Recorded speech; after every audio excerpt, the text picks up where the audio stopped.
നമസ്കാരം രുചികട ലോകത്തിലേക്ക് എല്ലാവർക്കും ഒരിക്കൽ കൂടെ സ്വാഗതം. അപ്പോൾ ഇന്ന് നമ്മൾ ഉണ്ടാക്കാൻ പോകുന്നത് കുറേ വെജിറ്റബിൾസും കൂടെ മുട്ടയും വെച്ച് ഒരു ഐറ്റം ആണ്, ഒരു അവിയലാണ്, ഒരു മുട്ട അവിയൽ. അതുപോലെ തന്നെ നമ്മൾ സാധാരണ ചെയ്യുന്നത് കുറച്ച് ചേഞ്ച് ഉണ്ട് ഇതിന്, ഈ ഒരു അവിയൽ ഉണ്ടാക്കുന്നതിൽ. അപ്പോൾ എന്തായാലും നോക്കാം നമുക്ക് ഈ മുട്ട അവിയൽ എങ്ങനെയാണ് ഉണ്ടാക്കുന്നതെന്ന്.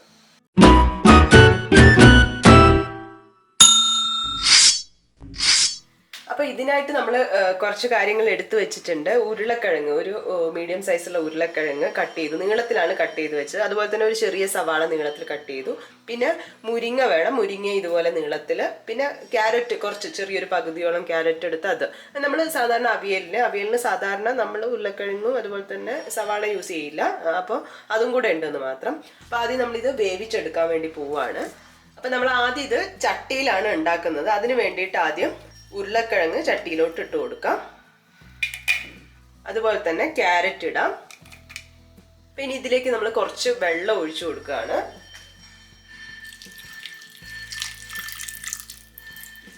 കുറച്ചേ ഒഴിച്ചു കൊടുത്തിട്ടുള്ളൂ. അപ്പോൾ ഇതിലിപ്പം നമ്മൾ ഉപ്പും അതുപോലെ തന്നെ വേറെ ഒന്നും ചേർക്കുന്നില്ല, ജസ്റ്റ് വേവിച്ചെടുക്കുകയാണ്. മുഴുവനായിട്ട് വെന്ത് വരണ്ട, ഒരു കുറച്ചൊന്ന് വെന്ത് വരുന്ന സമയത്താണ് ബാക്കി നമ്മളെ സവാളയും അതുപോലെ തന്നെ മുരിങ്ങയും ഇതിലേക്ക് ഇടുന്നത്. അപ്പം നമുക്കിത് വേവിച്ചെടുക്കാം. അപ്പം നമ്മൾ അതൊക്കെ വെന്ത് വരുന്ന സമയം കൊണ്ട് ഒരു അരപ്പ് വേണം. അതിന് വേണ്ടിയിട്ട് നമ്മൾ 1 കപ്പ് ചിരകിയ തേങ്ങയാണ് എടുത്തിട്ടുള്ളത്. അപ്പോൾ 1 മുതൽ 1.25 കപ്പൊക്കെ ആയാലും, അതായത് തേങ്ങ കൂടിയാലും കുഴപ്പമൊന്നുമില്ല. അപ്പം നമുക്ക് മിക്സിയിലേക്ക് ഇട്ട് കൊടുക്കാം.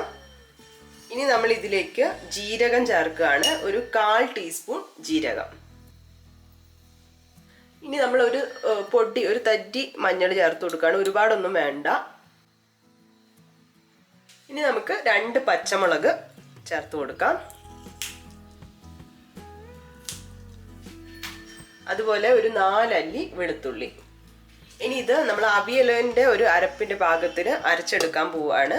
വെള്ളം ഒന്നും ചേർക്കുന്നില്ല, ഒരുപാടങ്ങ് അരഞ്ഞു വരണ്ട. നമുക്കറിയാലോ അവിയലിൻ്റെ ഒരു പാകത്തിനാണ് അരച്ചെടുക്കുന്നത്. നമ്മളിത് അരച്ചെടുത്തിട്ടുണ്ട്. ഇതുപോലെയാണ് അരച്ചെടുത്തിട്ടുള്ളത്. ഇതുപോലെ നമ്മൾ വെള്ളമൊന്നും ചേർക്കാത്തതുകൊണ്ടാണ്. അപ്പോൾ ഇതുപോലെ അരച്ചെടുത്തിട്ടുണ്ട്. അപ്പോൾ ഉരുളക്കിഴങ്ങും അതുപോലെ തന്നെ ക്യാരറ്റും കുറച്ച് വെന്ത് വന്നിട്ടുണ്ട്. ഇനി ഇതിലേക്ക് നമുക്ക് സവാളയും അതുപോലെ തന്നെ മുരിങ്ങയും ഇട്ട് കൊടുക്കാം. ആവശ്യത്തിന് ഉപ്പ് ചേർക്കാം. ഒരു 1/4 ടീസ്പൂൺ മഞ്ഞൾ. ഇതിലേക്ക് 2 പച്ചമുളകും കൂടി നമ്മൾ ചേർക്കുന്നുണ്ട്. അരപ്പിൽ നമ്മൾ ആദ്യമേ 2 പച്ചമുളക് ചേർത്തിട്ടുണ്ട്. ഇപ്പോൾ 2 പച്ചമുളകും കൂടെ നെടുക കീറിയിട്ട് ചേർത്ത് കൊടുക്കാം. കുറച്ച് കറിവേപ്പിലയും കൂടെ ചേർക്കാം. ജസ്റ്റ് ഒന്ന് മിക്സ് ചെയ്യാണ്, സൂക്ഷിച്ച് മിക്സ് ചെയ്യുക. നേരത്തെ നമ്മൾ ക്യാരറ്റിൻ്റെയോ അതേപോലെ ഉരുളക്കിഴങ്ങിനും ചേർത്ത വെള്ളം കുറേ വറ്റി വന്നിട്ടുണ്ട്. അതുകൊണ്ട് വേവാൻ വേണ്ടി കുറച്ചുകൂടെ വെള്ളം നമ്മളിതിലേക്ക് ചേർത്ത് കൊടുക്കുകയാണ്. ഒരുപാടൊന്നും വേണ്ട. ഇനി ഇതെല്ലാം നമുക്ക് ഒന്ന് വേവിച്ചെടുക്കാം.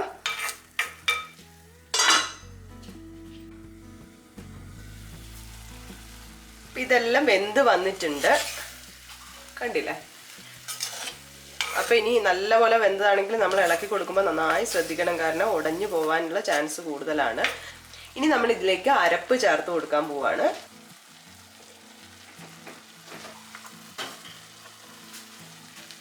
ഇനി ഇതിലേക്ക് കുറച്ച് വെള്ളം കൂടെ ചേർത്ത് കൊടുക്കുന്നുണ്ട്. നമ്മൾ അരയ്ക്കുമ്പോൾ വെള്ളമൊന്നും ചേർത്തില്ലല്ലോ, അതുകൊണ്ടാണ് നമുക്ക് ആവശ്യമുള്ള കുറച്ച് വെള്ളം. ഇനി ഇതൊന്ന് തിളച്ച് വരണം. അപ്പോൾ ഇതാ ചെറുതായിട്ട് തിളയൊക്കെ വന്ന് തുടങ്ങിയിട്ടുണ്ട്, ഇത് പാകത്തിനായിട്ടുണ്ട്. ഇനി നമ്മൾ ഇതിലേക്ക് നമ്മൾ സാധാരണ അവിയലിന് പുളിക്ക് വേണ്ടിയിട്ട് തൈര് ചേർക്കാണ്ട്, അതുപോലെ തന്നെ അത്രയും വേണ്ട, നമ്മൾ കുറച്ച് തൈര് ഇതിലേക്ക് ചേർക്കുന്നുണ്ട്. ഇനി നിങ്ങൾക്ക് പുളിയൊന്നും വേണ്ടാന്നുണ്ടെങ്കിൽ അത് അവോയ്ഡ് ചെയ്താലും കുഴപ്പമൊന്നുമില്ല. ഞാൻ എന്തായാലും ഇതിലേക്ക് 1 ടേബിൾ സ്പൂൺ തൈര് ചേർക്കുന്നുണ്ട്. ഒരുപാട് പുളിയൊന്നും വേണമെന്നില്ല, 1 ടേബിൾ സ്പൂണാണ് ചേർക്കുന്നത്. ഇപ്പം തന്നെ നമുക്ക് സ്റ്റവ് ഓഫ് ചെയ്യാം. ഇതൊന്ന് മിക്സ് ചെയ്ത് കൊടുക്കാം. തൈര് ഒഴിച്ചു കൊടുത്താൽ പിന്നെ അധികം തിളയ്ക്കണ്ട, ഇപ്പം തിളച്ച് വരുന്നുണ്ടല്ലോ, അപ്പോൾ ആ ഒരു ചൂട് മാത്രം മതി.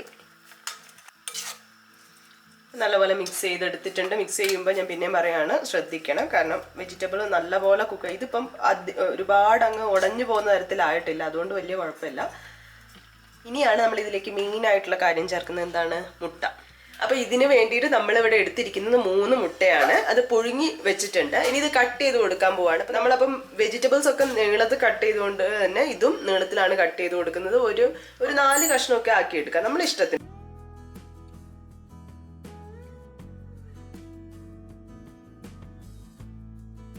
കട്ട് ചെയ്ത് മുട്ട ചേർത്ത് കൊടുക്കാം.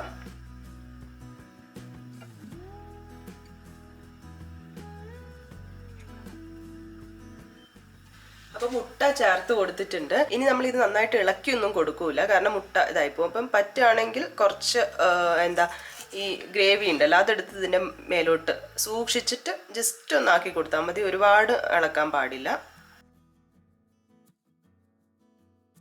മിക്സ് ചെയ്തെടുത്തിട്ടുണ്ട്. ഇനി നമുക്ക് വേണമെങ്കിൽ കുറച്ച് കറിവേപ്പിലയും കൂടെ ഇട്ട് കൊടുക്കാം. ഇനി അവസാനമായിട്ട് നമ്മൾ ഇതിലേക്ക് കുറച്ച് പച്ച വെളിച്ചെണ്ണയും കൂടി ഒഴിച്ചു കൊടുക്കുകയാണ്.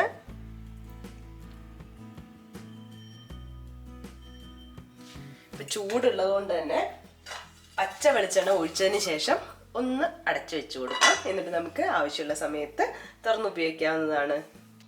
അങ്ങനെ നമ്മളെ മുട്ട വെച്ചിട്ടുള്ള അവിയൽ ഇവിടെ റെഡി ആയിട്ട്. നമ്മൾ തൈരൊക്കെ വളരെ കുറച്ചേ ചേർത്തിട്ടുള്ളൂ, അതുകൊണ്ട് തന്നെ ഒരുപാട് പുളിയും കാര്യങ്ങളൊന്നും ഉണ്ടാവില്ല. അപ്പോൾ നമുക്ക് ചോറിൻ്റെ കൂടെയും കഴിക്കാം, അതുപോലെ തന്നെ ചപ്പാത്തിയുടെ കൂടെയും കഴിക്കുന്നതിന് ഒരു കുഴപ്പമില്ല. ഇനി പുളി വേണ്ടാന്നുണ്ടെങ്കിൽ തൈര് ചേർത്തില്ലെങ്കിലും കുഴപ്പമില്ല.